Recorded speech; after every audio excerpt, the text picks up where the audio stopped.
I'm Neil McAvoy. I'm now leader of the Welsh Nation Party, the WNP, in Wales. I am a member of the Senedd, the Welsh Parliament for South Wales Central. I've always been interested in politics, really. Margaret Thatcher, bless her, got me into politics because I was looking at what she was doing and I didn't agree with anything. So I thought, I've got to do something about this, and decided to get into politics in an organised way. My background was, my dad was a trade unionist, treated very badly by the union, really. He ended up being blacklisted, couldn't work on union sites. The union just were not very helpful then for him personally. And so I had that kind of radical background, really. Growing up, we would talk about politics in the house often. I would watch the news. I'd organise votes in the playground in school.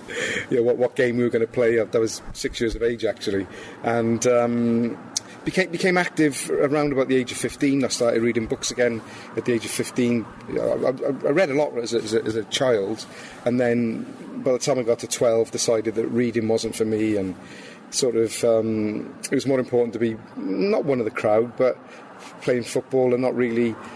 Probably being as academic as I could have been. So whereabouts? Fairwater. I brought up in Fairwater, in Pendrabane. I went to school. It's the same area, really. I'm a councillor for the area, and it's Fairwater and Pendrabane. It's a working class estate, council estate. I was brought up in a council house. Mum and Dad were able to buy the house later on, which enabled them to have some independence, really. Well, it sounds like they're doing exactly what Margaret Thatcher wanted and getting housing out of the public sector and into the private sector.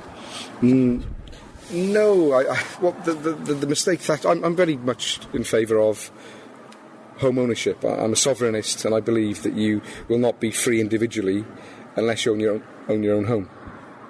I'll qualify that by saying I've dealt with enough eviction cases where people have paid rent for 14 years to the council, have fallen on hard times, lost a job, become ill, dealt with bereavement, and they find themselves facing eviction. I've been to court a number of times fighting with people to stop the evictions. There was only one time I was unsuccessful, and that person did pay the rent to the council for 12 years. And only fell into arrears over the last 2 years of her tenancy. And if she'd have had ownership of the house, if she'd have paid a mortgage, she'd have had a lot of equity to fall back on during hard times. And the way that I look at it is that probably one thing that Thatcher did right, in principle, was enabling people to buy their own homes. She did it in a really bad way because I think she was driven ideologically to destroy the public sector. So she gave away housing far too cheaply. People profiteered on it as well, and the money from the housing receipts stayed ring-fenced and they were not able to be spent. So that generated massive problems, massive issues with housing, and we've not recovered to this day. Can you tell us about some of your adventures throughout? I'm assuming we're talking about Cardiff here. Well, whereabouts is, for listeners in Bristol, they won't necessarily know where you're talking about. Of course, sorry, yeah, I didn't think of that. It's in the west of the city, so it's a suburb. If you just go outside, right on the edge of the city, if you go outside of the area, there used to be a lot of green fields. They're being built on. We're fighting that campaign now. It was a really mixed place to grow up because there were some private houses. Mainly, I was born on the estate part. Lots of, I'd say, social challenges growing up. As a kid, everyone was working. Everyone's parents were working. And then that changed in the 80s. And we saw mass unemployment, poverty, real challenges. Any of them still surviving? Because most of it was industry in South Wales, wasn't it? Yeah, a lot of people worked in industry. My dad was a welder, for example, skilled manual worker. A lot of people, steelworks. There were lots of jobs like that in those days, which don't exist now. But I think Wales never recovered from Thatcherism, and when Blair came into office in 97. I was a member of the Labour Party in those days because I thought the way to change things was through Labour, and I found that we essentially had another Tory government, really. Red Tories, I call them, and nothing really changed. And then we had in Wales the creation of the Welsh Parliament, which I fully supported, and the unfortunate thing for me is that devolution has been hijacked here in Wales by people only interested in getting on the gravy train. And they're essentially Labour politicians and Plaid Cymru politicians who do what Labour tells them. And that led to, I suppose, problems for me when I actually got elected as a Plaid Cymru member of the Senedd. OK, so, well, this is, I think, the fascinating thing about you, Neil, is that you've bumped up against the party political system quite a lot. So you've joined parties thinking that you're going to be able to change things, and you've found that actually the party political system has kind of stopped you doing that. Can you just take us through some of those clashes that you've had with the various parties? Yeah, it's really systematic, I think. You've hit the nail on the head there, because what I really don't like about party politics is the way they systematically weed out individuals of principle, I would say, and maybe individuals that don't fit into the boxes that certain people want to put us into. For example, I'm mixed race. My background is very mixed. My grandfather arrived in Cardiff on a boat from the Yemen. I have brown skin, and I've been involved in a row alleging racism.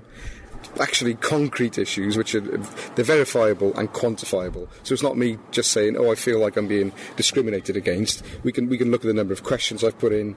I've put in 11.5% of emergency questions in the Welsh Parliament in the last 3 years. Not a single one has made the agenda. There is serious systematic discrimination here, and the usual virtue signallers, allegedly on the left, have not opened their mouths. Leanne Wood, supposedly a huge anti-racist, silence.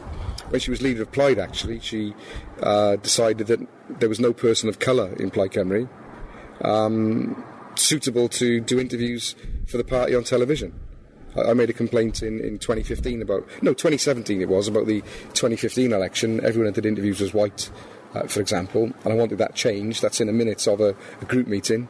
And it didn't change, and I was told afterwards that none of us were appropriate. And yet, these are the very same politicians who, I'd say, actually create racial tension by calling everybody racist, and everyone's a fascist, everyone's a Nazi, and they don't look at the wider picture. They don't look at their own behaviour. They don't look at their own prejudices, because everyone is prejudiced. Doesn't matter who you are.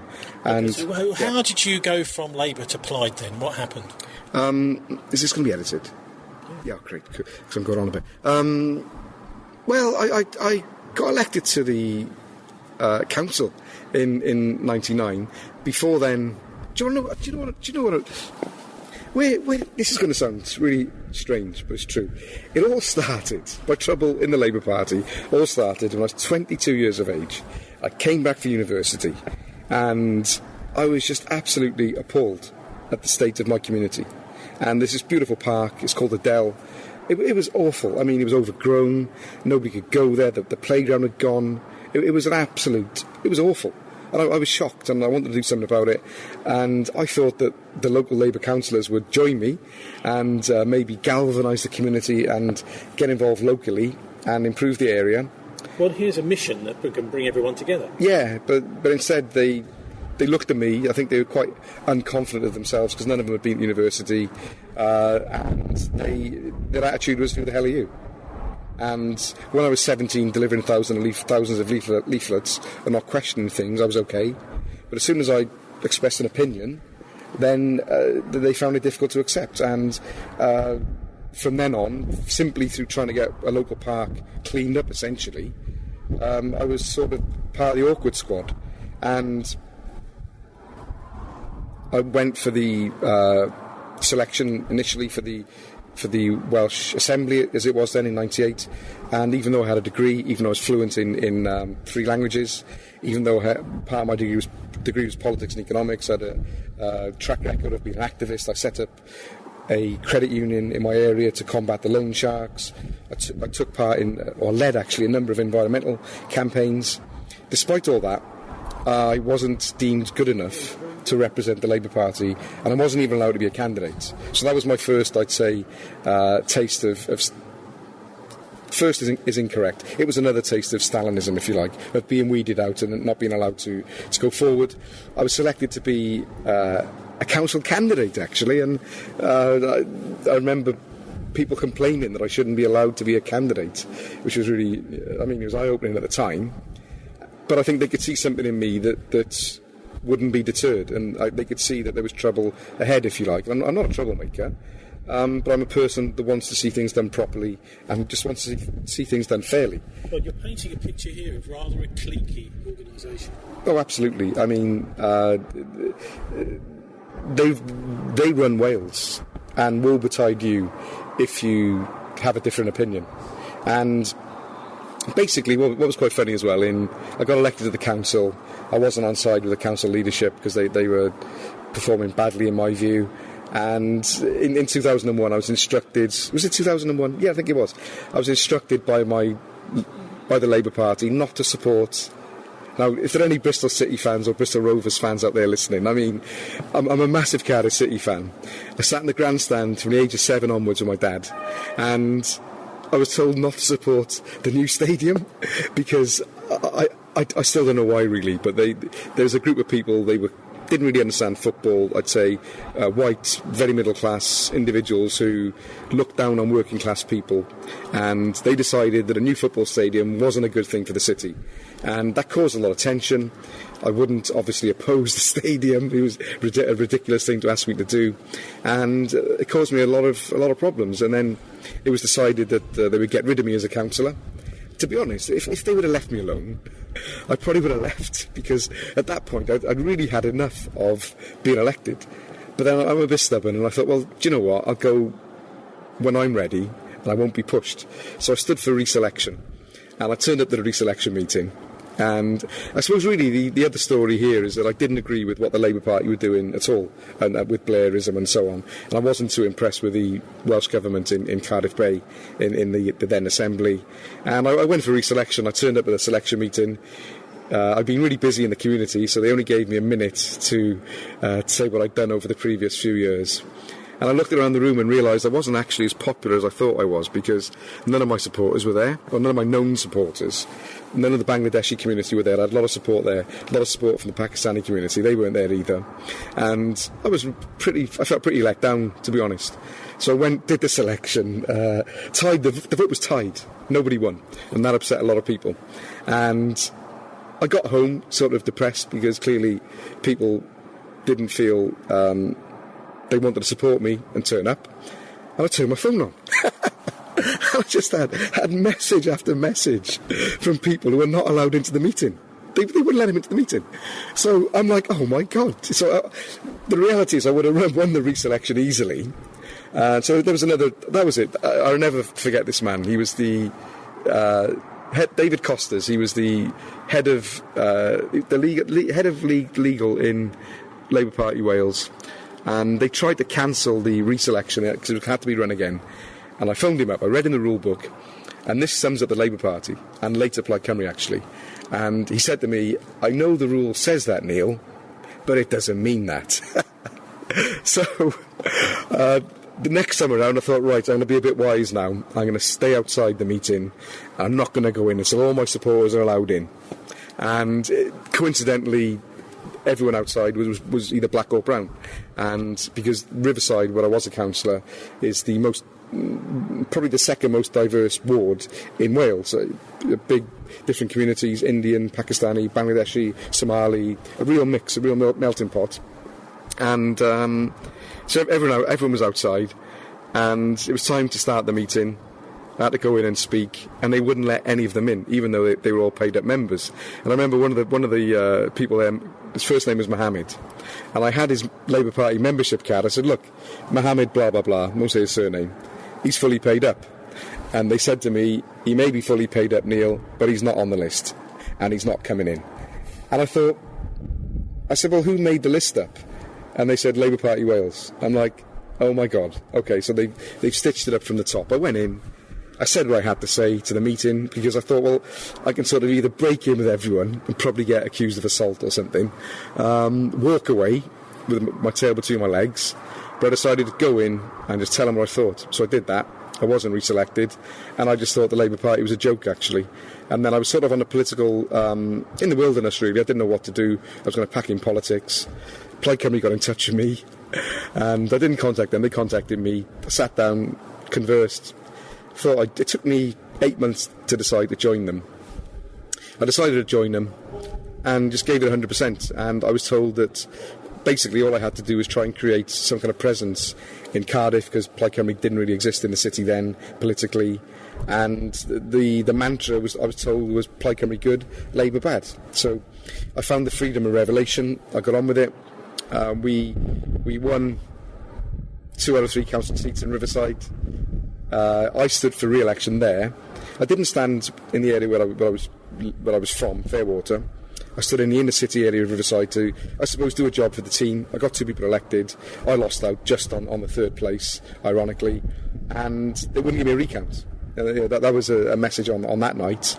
I mean, it was a close result. They refused to give me a recount. It was a bit of a kerfuffle, but because of the amount of pressure, abuse, I didn't realise leaving the Labour Party was going to be so life-changing in terms of work opportunities, in terms of vandalism to my car on a regular basis. I mean, obscene phone calls to my mother, pretty serious stuff, really.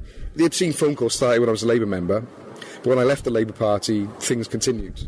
And I'd say escalated. That's when the damage to the car started. It went on for over 10 years, the car damage. There was always a shiny, brand new screw inserted in the driver's side tyre on the back. And whenever I'd take off, it would puncture at some point later on. And I used to have to check my car quite often. This is almost like people in Ireland had to look under their car when they leave, That could be extremely dangerous. Well, it's that sort of thing. I drove to Aberystwyth once.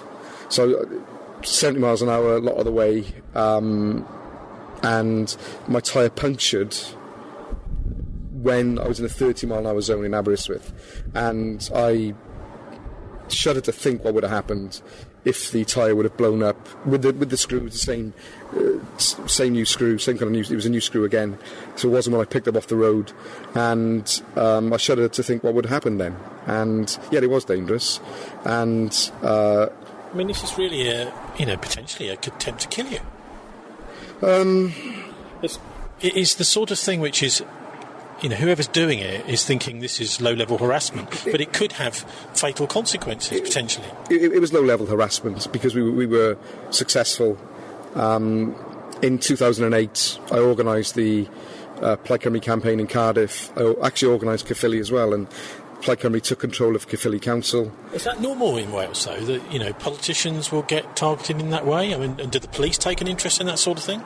They did, but it's difficult because there was no evidence of who was doing what. I think I know who was behind it. I suppose really, when I got elected, 2008, I organised the campaign. 3 of us got elected in Fairwater. 7 of us in the city got elected for the first time ever, all in the Cardiff West constituency. And for the first time, Labour was second in Cardiff West. They only had 6 councillors, we had 7. And I think the Conservatives had a couple. And things had changed. And we were then a threat. I became deputy leader of the city. I then had to go through seeing my sister be harassed. And nothing was done about it, really. That went on for years, made her really unwell, because it was pretty... It made me realise how inadequate stalking law legislation is, because there was nothing really that could be done. And my sister had to, when we were no longer in control of the council, my sister had to go to, because she was a councillor as well, she had to go to a council meeting, and every single month the person who was harassing her would walk near her, look at her, be greeted by Labour councillors. He would sit immediately above her. He'd lean over the public gallery to make sure she knew that he was looking at her, and nothing was done. Nothing was done about it. I had no support. I mean, did you at this point feel, well, actually, maybe I should just step away from politics for the sake of the people around me? It's not in our family's DNA, to be honest. We don't give up like that. We don't give in to intimidation. If you intimidate me, I'll attempt to intimidate you back. If you throw something at me, I'll throw something back at you. If you attack me, I'll attack you back. That's the way I was brought up, I suppose. Being brought up in a council estate, most people recognise being brought up in that environment. It's slightly different now, obviously, because if I lose my temper, it's a sign of weakness. So I've learned not to do that now, belatedly. It took me till I was about 48. I'm now 50, and it was tough, but the bonus is that we radically altered our community.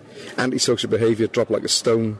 I mean, I'm really proud of what we've done. We got playgrounds put in, the park was cleaned up, we formed an environmental group to keep the park clean. It's still going, and we did a lot, and I'm very proud of my record as deputy leader. What was really weird, though, is that the tension of me being successful and creating for the first time a Plaid Cymru in Cardiff. We called it Cardiff Plaid, actually. On the ballot paper it was Cardiff Plaid, not Plaid Cymru, which upset some people, but it worked. Because for me it's about localism, it's about decentralisation, and I suppose really the Plaid Cymru brand was pretty toxic, and we did want a bit of distance from it, if I'm... So, Neil, more recently you've split with Clyde as well, haven't you, again? Yeah. So what happened there? Yeah, well, when I was deputy leader there was tension.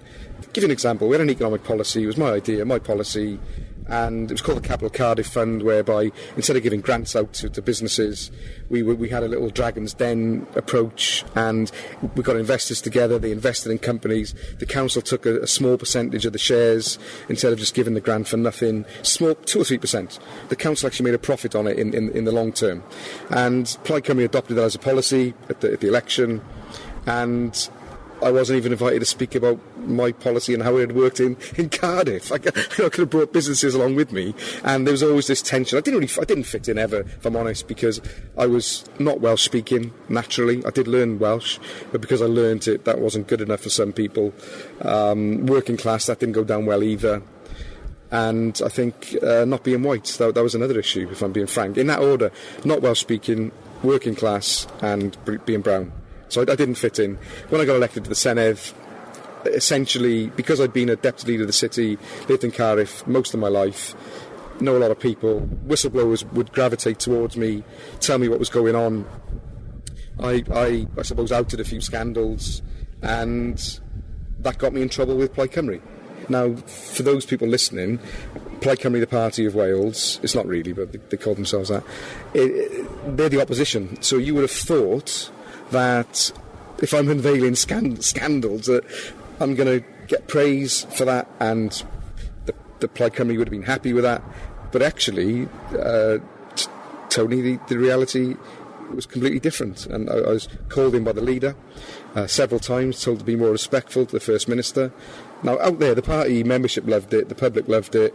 I was putting the First Minister on the spot, making him look, I suppose, I was holding him to account, let's put it that way. If I'm honest, I choose not to go drinking with politicians per se, really. I avoid drinking with people in the opposition. I avoid most receptions. The last reception I went to was an ITV reception. I had a couple of glasses of wine there over about 18 months ago, because I saw it as part of my job to meet journalists and discuss things. But most of the other receptions where there's canapes and free drinks, I avoid, and it doesn't interest me.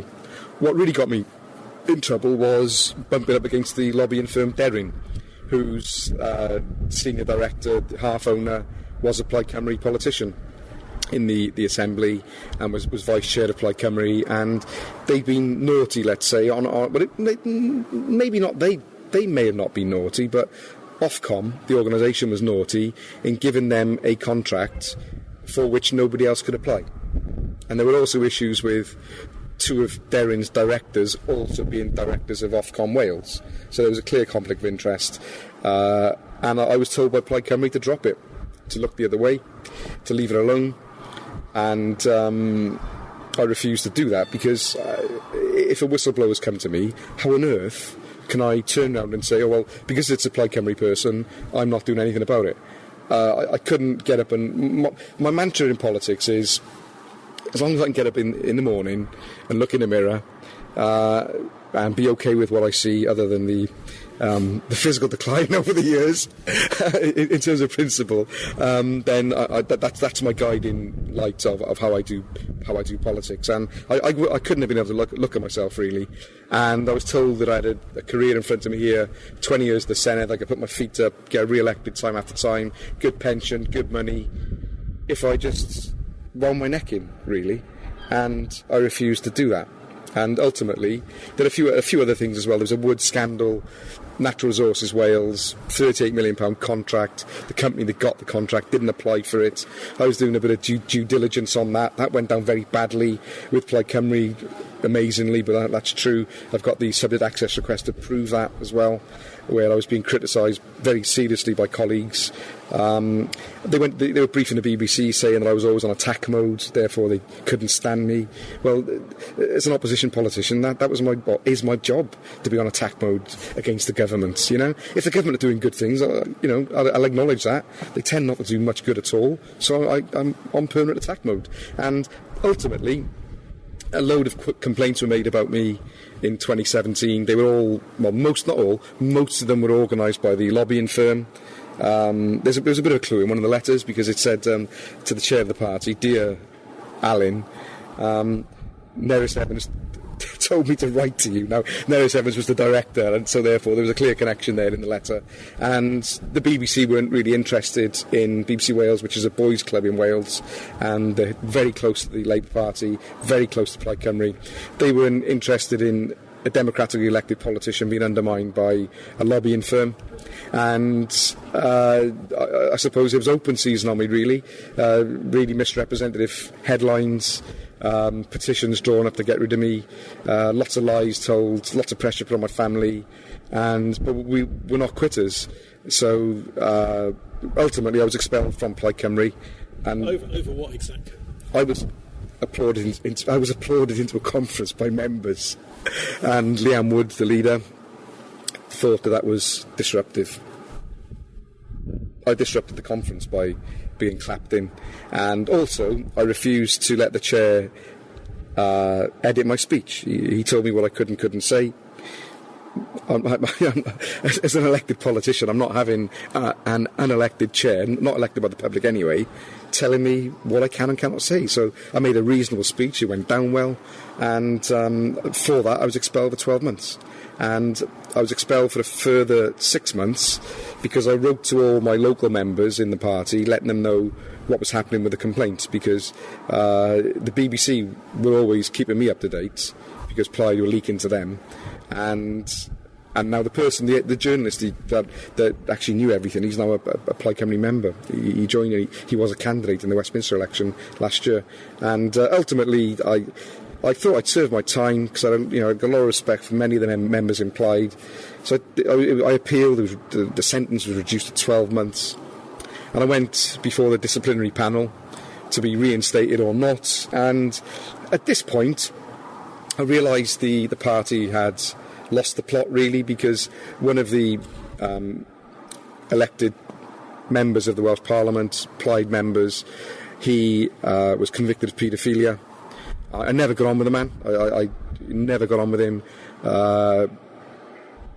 We didn't get on. I'd observed behaviour which concerned me. I didn't think he was a suitable person to go into schools, for example. And anyway, he was convicted of paedophilia. I was then on a disciplinary for saying that the man should have gone to jail. He didn't go to jail. He was a paedophile. He didn't go to jail. I said publicly that he should have gone to jail.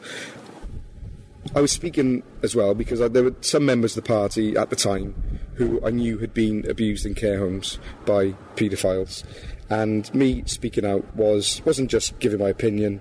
I was speaking out in solidarity with those poor people who had been abused by paedophiles as children, and I just could not believe that Plaid Cymru, in writing, had me before a disciplinary committee answering as if I'd done something wrong by saying a paedophile should have been gone to jail. Unbelievable.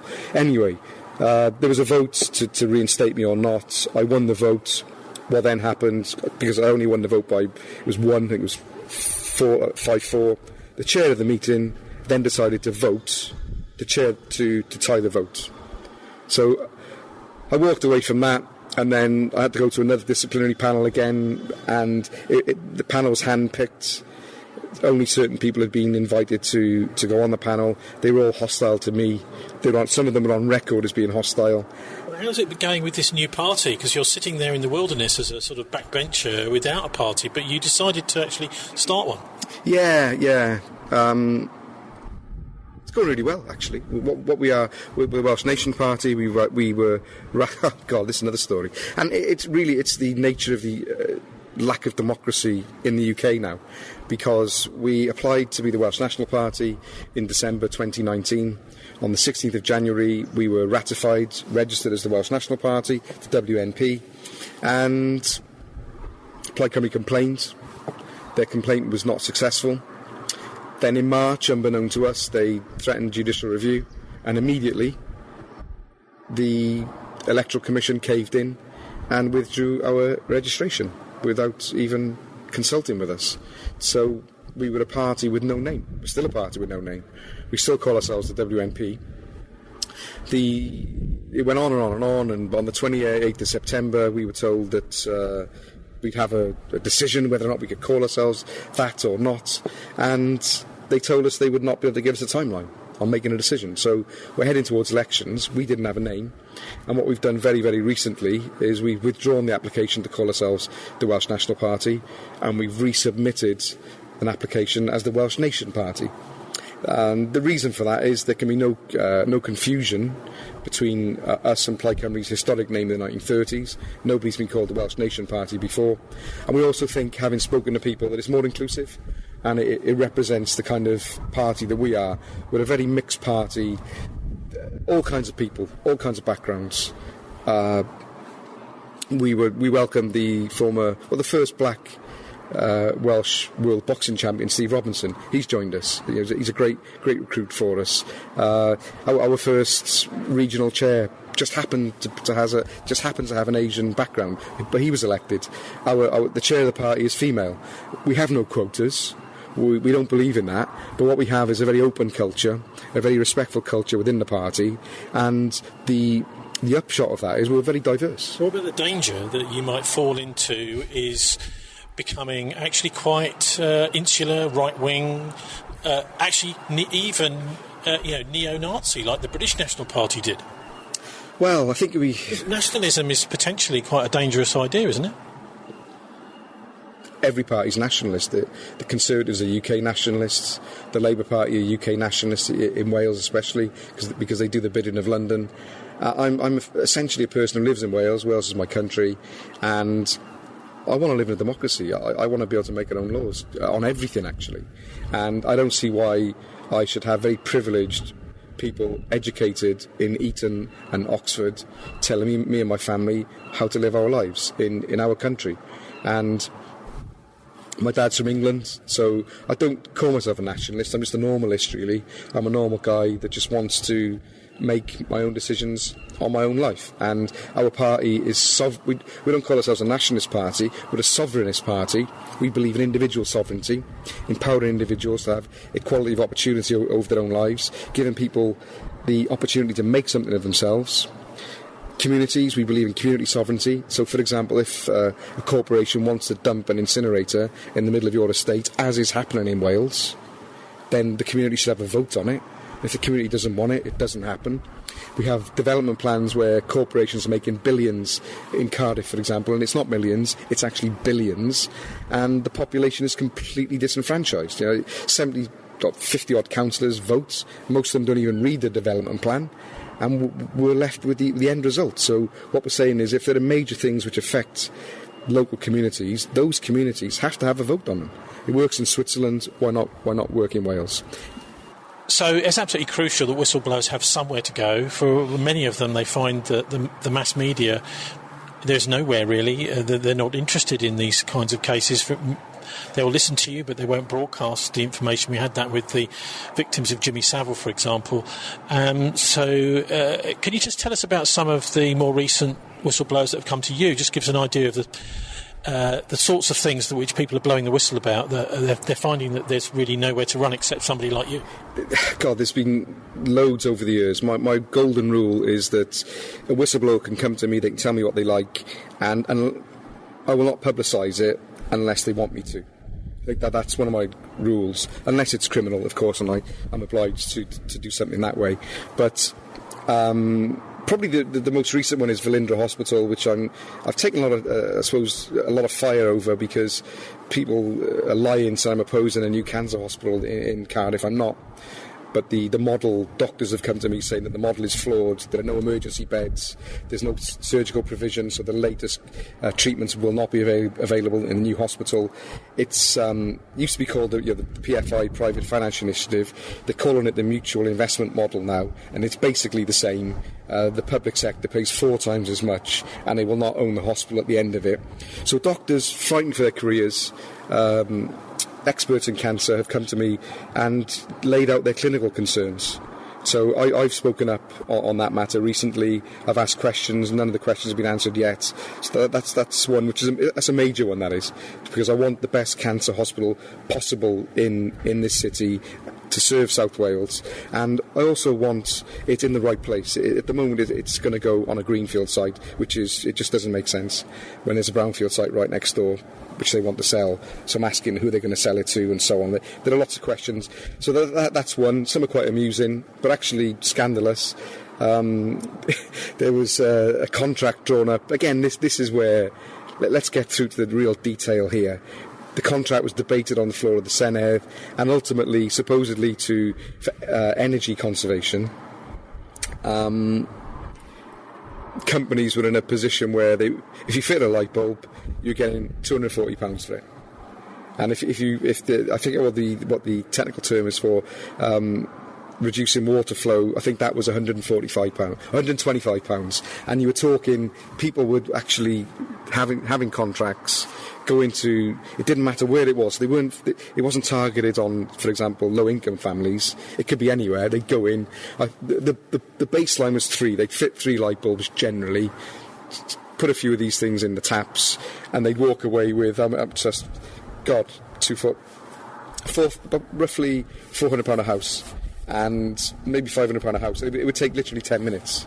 So they'd be on to the next house next door, and somebody working in the industry had a conscience, because they were actually making money from it, and they just said, this is outrageous. And I blew the whistle on that one. It was called a scaremonger, called a liar as usual. Back in 2010, 11, 12, I blew the whistle on what was going to happen to the green fields in Cardiff when they were going to be built on. I was called a liar. I was said to be misleading the public. The present First Minister called me a scaremonger. And then 3 months after the election, of course, they announced that they were going to build on all the green fields. I've had... there was a bit of a scandal back in 2008, overtime, going back a bit now. People were not doing overtime, I'm told, and earning £40,000 a year with overtime if you were in the right union, if you had the right political connections. And so I blew the whistle on that, and that put a stop to that. So any overtime now done in Cardiff Council is accounted for. There was actually no accounting for millions of pounds being paid in overtime. So we put a stop to that. Some of the whistleblowing has got me into real trouble with a child alleging abuse in care. That got me suspended from Cardiff Council. I spoke out on behalf of the child. I phoned the care home to see how the child was, and because I upset the person on the other end of the phone, I dispute that I spoke aggressively to them. But because I spoke aggressively, any listener would think I'm joking about this, but I'm not actually. They said I upset them. They said I was aggressive. They said they found it intimidating, even though the person who the child said has abused it, and the child has not changed his mind since, and he's made several allegations about the same person. Because a person down the other end of the phone said they felt upset, I was suspended from local government for 4 months. Right? Can you say whereabouts that care home is? Swansea. It's outside of Cardiff, and the staff were proven to have lied. Okay, because they said, typical stereotype. I turned up. There was one interaction on the telephone. There was another interaction where I supposedly went to. They said I gate crashed a meeting. I was invited to a meeting by the parents to speak to a therapist. My background is education. They didn't even know the child had a statement. They didn't even know that. I mean, it was outrageous, the lack of care they had for the child. So I wanted to know a little bit about the therapies. I wanted to ask some questions and use my professional head as a teacher with a background in it was called special educational needs in those days when I did my training. So that was my background, as well as being a languages teacher. And I wasn't allowed into the meeting. They cancelled the meeting. The staff there said that I shouted at them, I'd intimidated them, I'd called them names. What they didn't know was the father was recording the interaction. So they were proven to have lied. But that didn't matter because the disciplinary panel, chaired by a member of Cardiff University, he's a lecturer there, and I think where he works, I'm trying to find this out for definite, it's funded by the government. So there's a tie-up between Welsh Government and the thorn on their side. They have this supposedly impartial chair who's actually, his job is financed by the government, I'm told, and they throw me out for 4 months. And in terms of they proved the recordings proved I wasn't shouting. It proved that I wasn't abusive, as they said I was. They even one of the accusers admitted to embellishing the evidence. And I'm still found guilty. Because what they said was, because there was no video recording, they couldn't tell whether or not I looked aggressive. And this as well as the institutionalised racism that you find in Wales, because I'm dark, I have a dark face, I have dark eyes, so therefore, of course, I'm aggressive. And I'm not actually, I'm assertive. When I'm passionate, they say I'm angry. And this, as a person of colour, this is how you get treated by the so-called left-wing woke Welsh establishment. And everyone's a racist, but these very people treat me like that. And I find it very ironic. You're painting a picture of almost the political establishment of the leading ruling party, the Labour Party, and the opposition Plaid Cymru. It's a kind of racket. I call it the cartel, because Labour has run Wales in government since 1999. They've been helped to do that by Plaid Cymru in coalition, the Liberal Democrats in coalition. So is Plaid a controlled opposition? It's not even an opposition. I mean, I believe they've done the deal already for coalition after May 2021. Let me give you an example. This is the first time I was threatened to be expelled from Plaid Cymru. There was a budget deal, and not the one in 2012, which benefited ACT, one of the clients of Deryn. We spoke about them earlier, the former vice chair of Plaid Cymru's company. Not that budget deal, which benefited them. But the budget deal of 2016, I went into a Plaid Cymru meeting, the group meeting, and I wasn't really happy with the deal, and I was told that I had to vote for it and agree it and let the Labour budget go through, because the party had written up a press release and it said it was a unanimous decision. So they did the press release before the meeting, which was typical of Plaid Cymru, because what would shock people is, and especially if any Plaid members are listening to this, we didn't discuss anything that was coming up in the debating chamber in the Senedd. It wasn't discussed. You just had to vote for it. There was no discussion, and that's the way that Liam Wood ran Plaid Cymru, and I think Adam Price has continued to run it that way. I've never been in any elected group which has behaved that way ever before. Even the Labour Party used to discuss things. The result was already known, but at least you discuss it. Anyway, we're having this discussion about the historic deal between Plaid and Labour, and it was great. And I did my homework, and I'd done my sums. So I said to the leadership, OK, I said, can you just confirm that the deal is 0.71% of the overall Welsh budget? And they looked at me, and they looked at each other, and they said, yes, that's right. I said, OK, good, OK, we've established that. It's zero, so we're talking about a deal worth 0.71% of the budget. OK, it's historic, fine, great. Can you tell me, before I sign up to this, what is in the 99.29%? And the answer the leadership of Plaid gave me was that they couldn't. So they'd signed up to a deal themselves, and they wanted me to sign up to a deal where they didn't know 99.29% of what was in it. So their excuse was, well, Mark, not Drakeford or whoever, the finance minister at the time, it was Mark, but Mark wouldn't tell us. And I'm like, what? That's not my fault, you know. And then Adam Price said, well, if you don't sign up to this, I'm going to resign. And he pulled that one before. You know, he's going to resign as finance spokesperson. I thought, well, do you know what? I'm not falling for it again. I said, Adam, listen, mate, if you want to resign. I don't care. And Leanne Wood said, oh, you get out the party, get out, why don't you just leave Plaid Cymru? I'm like, wow, leave? All I'm saying is, why sign up to a deal when you don't know 99.29% of it? It's hardly radical. And I remember saying to Leanne then at the time, Leanne Wood was the leader of Plaid Cymru then, if you want to get rid of me, Leanne, I said, you're going to have to expel me. And that's what they did. But for further backgrounds, for listeners, I had my house burgled in January 2016, just before I got elected. Nothing of value was stolen. Money was thrown on the floor. My house was trashed. They did leave my daughter's room alone for some reason. Stuff was taken from my office. I realised that later, after the event, weeks later, months later sometimes, when I've been looking for things, they're not there. Because everything was just trashed, it was a mess. I had my assembly, or it's called the Welsh Parliament now, office burgled in January 2017. The police say it was an information burglary, and to break into my office, they went through 3 doors around to get around the back. They broke through a shed, and they cut through steel bars and a PVC plastic window frame to enable them to get access to the office from the back. And what was really wild was, because I'm not the tidiest of people when it comes to putting papers back. You know, wife goes mad sometimes. And I've been looking at a file, and I sort of put it together. It was tidy enough. I left it on the desk. After the burglary, when I went into the office, everything was just unbelievably tidy. And the file that I'd been looking through, it was just perfect.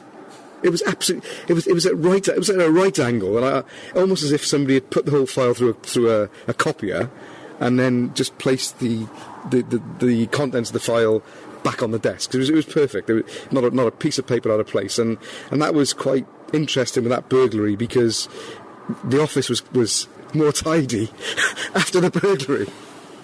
But then it told me that we were doing our job.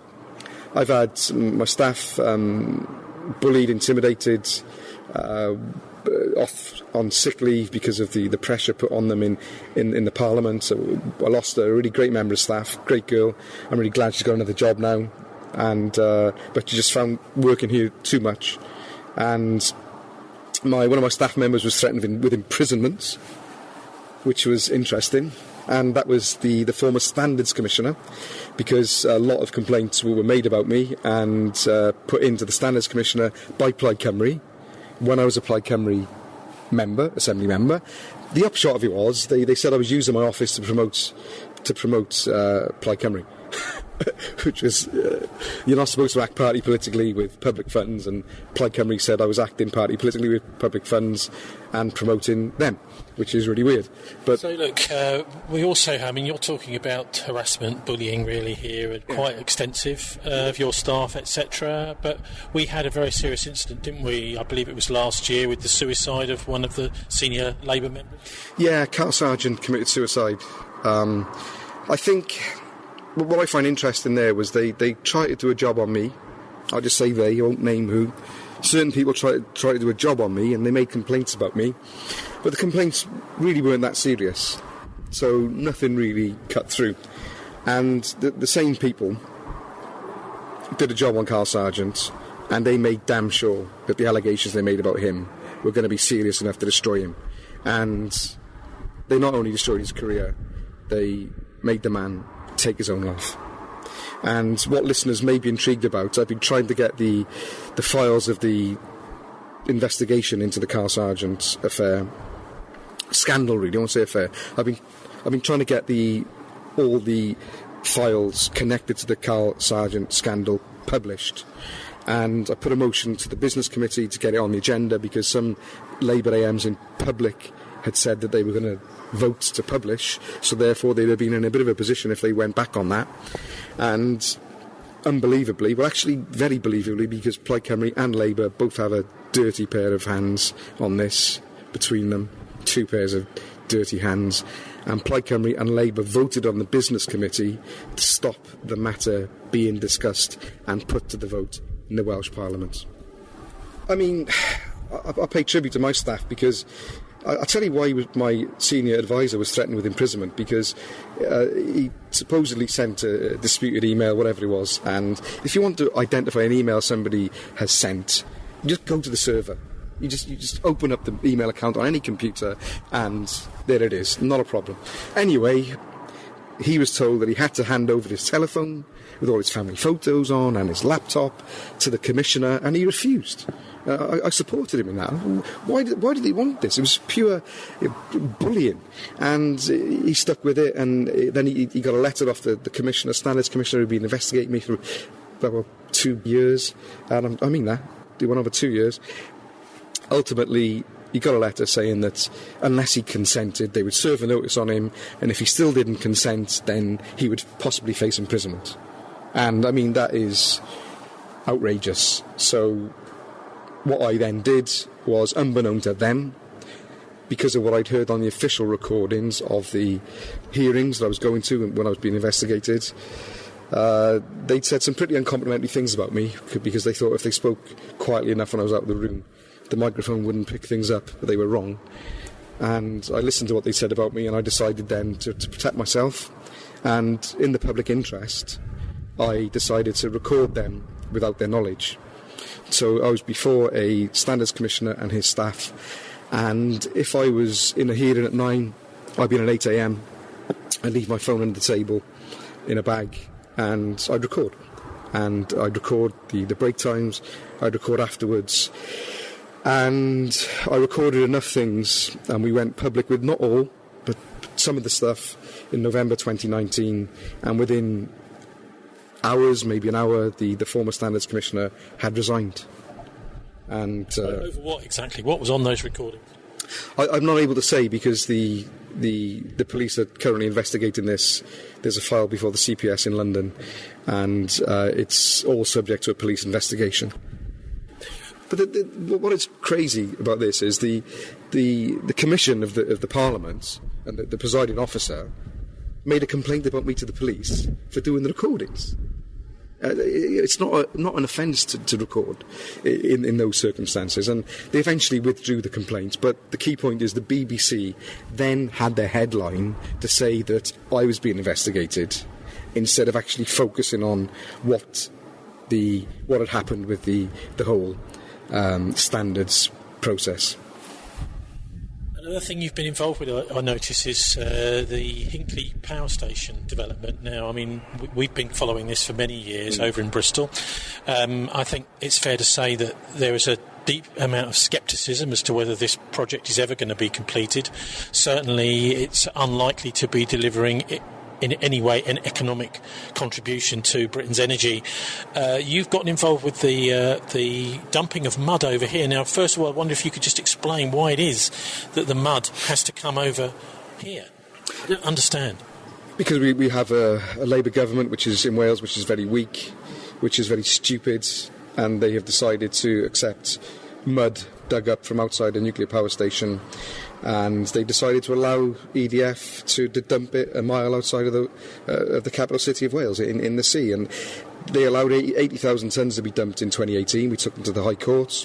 We sort of won the first round, and then we were in a position where we could have been racking up huge costs. I mean, £250,000 a day we were said to be looking at. And so we decided we secured a debate in the Parliament then, and we pulled the action. And we walked away. We won the first round. We established we established that an environmental impact assessment had not been done, for example, which has been really useful now.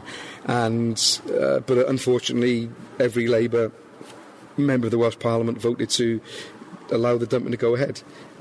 Crazy, really, because what we've since proven is that plutonium has leaked into the estuary for decades.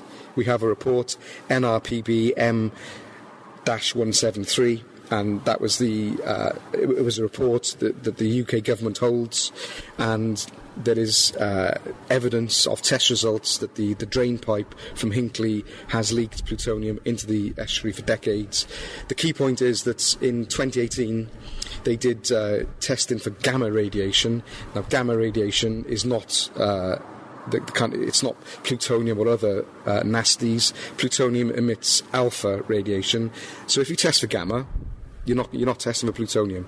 And what they said was, because there were no spikes of what they said was, because there were no spikes of gamma radiation, that there was no need to test for plutonium. And what we've uncovered now with the 1990 report, which is not publicly available, but we do have it, thanks to Professor Keith Barnum, what we've proven is that there was a huge spike of plutonium in 1984 being released, with no corresponding gamma spike. So you would not have, if you only tested for gamma, there would be no alarm bells raised, but you would miss the plutonium. So we've already had 80,000 tonnes of it dumped on us. I'm trying to find out from where it came in the estuary. I hope to God it wasn't anywhere near the waste pipe. We just don't know. Nobody will answer those questions, but we're going to keep on asking. What they want to do now is come back and take up to finish the project, or to enable the project to go to the next stage of building the nuclear power station. They want to dig up 780,000 tonnes of mud from the seabed. And, I mean, bizarrely, the Welsh Government is welcoming that being dumped on Wales. We're not even getting paid for it. I don't quite understand why they need to get rid of all this mud, because as I understand it, the Severn Estuary is full of mud, and if they take the mud away, within a few years it'll just return. I think they needed to complete whatever they're building on that side of the water with Hinkley Point C. They need to dig it up to build whatever they need to build. They're going to build something kind of below the sea line, below the shoreline, and they're going to need to remove the mud in order to build something there. Yeah. Do you think that the power station there will ever be up and running? I hope not, but I don't know. It's a fight. We're not giving up, and we're doing our level best to let people know that this is happening, because no media outlets in Wales has, with the exception of a small blog called Nation.Cymru, they've not reported it. So I actually do a Facebook Live, we have a presentation, thousands of people watch it, we present evidence of the plutonium leaking into the estuary, therefore into the mud they want to dump on us. BBC are not interested, ITV are not interested, Channel 4 are not interested. It just beggars belief, really. At the end of this week there's going to be a lockdown for 2 weeks, actually a bit longer than 2 weeks, through Halloween. How's that going down amongst people around here? Badly. At the end of this week, we are facing another lockdown in Wales, which has been brought in by the Welsh Government without any idea of how they're going to fund the lockdown in terms of people's employment. We're looking at economic chaos and real hardship, and I'm not seeing any kind of science to tell the public why this needs to happen. I voted for the first lockdown back in March. I didn't think there was a choice then. I've since the new term, September, I've voted against all the local lockdowns in Wales. I'm voting against the lockdown on Friday. I mean, we're in a situation where we have to learn to live with the virus. We have to start behaving differently. We have to carry on with our lives. The virus is there. I don't subscribe to people who say that it doesn't exist. It is there. It can kill. It can kill anyone, actually, but as we know, predominantly it will kill certain categories of people. So what we need to do is go about our daily business as safely as possible, and a bit differently. But what the Welsh Government is doing is just closing everything down. I mean, me and my wife went out for a meal last Friday, outdoor restaurant, lovely, distanced, no chance of catching COVID. I mean, completely safe. They're going to have to close down. People are going to lose jobs. And gyms are closing. There are gyms in the city, all over really, where you can exercise safely. You know, we're not talking about huge groups of people exercising together. It can be done properly, it can be done safely. We need to maybe bring in COVID A-star certification, maybe, whereby businesses can operate safely. Locking things down, all we're doing is postponing. But we're kicking the can down the road. We're not listening to the World Health Organization. We should be testing. There should have been mass testing in March. I'm not saying anything new here. There wasn't. The Welsh Government did not listen to the World Health Organisation. I mean, we've had an enormous pushback in Manchester against this. Andy Burnham, the mayor, saying, if you're going to have a lockdown, then we need to be compensated, otherwise you're not having a lockdown. Has there been anything similar here in Cardiff? No. I mean, the Welsh Government... Can I be polite and say that, they're just idiots. They wear a red rosette, people automatically vote Labour in Wales. That is changing. And I think this lockdown now is going to make them realise that they will be held politically accountable, and that's the whole mission of the Welsh Nation Party. We're fed up with these people in there behaving as they like, not listening to the public, making decisions without any accountability. We're going to make them accountable, and I think this lockdown is going to be the turning point in Welsh politics, actually. Whereabouts can people find the Welsh Nation Party and follow your work, Neil? www.wnp.wales, and if you go into Facebook, it's Neil J. McAvoy, that's MCEVOY. Just follow me on Facebook, and there's plenty of videos. Take a look at what I do. I'm a politician out there every week. I work every day, and I'm privileged to be elected by people, and I do my best. If you're in trouble, you can walk into my office, and we will do our level best to help you. We may not always be successful, but what we will guarantee is that we will try to the best of our ability, and that's what it's all about, really. Neil McAvoy, thanks very much for joining us. Diolch yn fawr. Thank you very much.